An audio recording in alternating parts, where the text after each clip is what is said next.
तो wave summit का आज समापन हो गया। 4 दिनों तक ये समिट चला। हमारे साथ हमारे सहयोगी मुंबई से सीधे इस वक्त शिशिर सेलार इस वक्त जुड़ चुके हैं। शिशिर, स्वागत आपका इस कार्यक्रम में। और 4 दिनों तक ये वेब समिट चला, काफ़ी एंगेजिंग रहा। हमने देखा वो तमाम सत्र जिसमें कि तमाम पैनल डिस्कशंस हुए, तमाम चीज़ों पे बातचीत हुई। अगर मैं आज आपसे ये जानना चाहूँ कि क्या कुछ टेकअवेज रहे, क्या कुछ निकल कर इन 4 दिनों के इस मंथन के बाद क्या कुछ निकल कर सामने आया, तो क्या आप बताना चाहेंगे? बिल्कुल, देखिए आसिम, 4 दिनों का ये पूरा समिट था।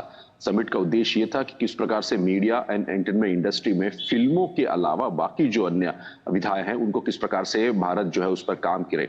दूसरी महत्वपूर्ण में ये भी थी कि जो युवा है उनको इस हालांकि सेक्टर में किस प्रकार से चैनलाइज किया जाए। और तीसरी बात ये भी थी कि किस प्रकार से भारत इसमें जो है एक अग्रणी स्थान ले। हालांकि इन तीनों चीजों पर अगर देखा जाए तो वेव समिट एक महत्वपूर्ण पहल साबित हुआ है। एक उदाहरण देना चाहूंगा मैं, इससे पहले कि हालांकि इन 4 दिनों हमने कई जो क्रिएटर्स थे उनसे बातचीत की। हम और आप जानते हैं, चूंकि एक क्रिएटिव दुनिया से होने के कारण जो है जो भी प्रतिभा इजाद करते हैं, चाहे वो सिंगिंग हो, सॉन्ग्स हो या फिर कोई आर्ट हो, कोई कला हो, हालांकि उसको तो आप क्रिएट कर लेते हैं लेकिन उसको एक मार्केट नहीं मिल पाता है।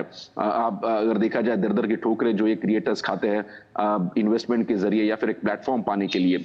लेकिन अगर बात करें तो वेव्स 2025 की एक ऐसा प्लेटफॉर्म जहां पे इन क्रिएटर्स को ना ही सिर्फ एक प्लेटफॉर्म मिला बल्कि भविष्य में किस प्रकार से आगे बढ़ना है इसके लिए कहीं ना कहीं एक मदद भी मिली। मतलब इन्वेस्टमेंट तो मिला ही मिला, लेकिन साथ ही साथ मार्केट की किस प्रकार की जरूरत है, इंटरनेशनल जी। मार्केट में कौन सी चीजें चल रही है, ये सभी जानने का मौका जो है इन क्रिएटर्स को मिला। इसलिए अगर हम बात करें क्रिएटोस्फीयर की, एक ऐसा जो आयोजन किया गया था वेव्स में जहां पर ये सभी क्रिएटर्स जो अपनी कला वहां दिखा रहे थे, वही क्रिएट इन इंडिया चैलेंज के जरिए मैं आपको बात बताना चाहूंगा कि कई सारे जो क्रिएटर्स थे, सिर्फ दिल्ली मुंबई की उदाहरण के तौर पर अगर देखा जाए तो हालांकि जो आज की जो जनरेशन उसको जेन जी कहा जाता है, बिल्कुल, उसके लिए बिल्कुल। कई सारे अलग अलग जो है सेक्टर्स खुल चुके हैं। ऐसा एक सेक्टर है एनिमे सेक्टर। शायद हम एनिमेशन जानते हैं लेकिन एनिमे सेक्टर एक नया सेक्टर खुला है जी, और आप शिशिर। शायद ये नहीं जानते होंगे किस प्रकार से इसमें लोग काम कर रहे हैं। लेकिन एक उदाहरण देना चाहूंगा कि नासिक के कुछ क्रिएटर्स थे, कुछ बच्चे थे, कुछ यूपी से आए थे, कुछ गुवाहाटी से थे,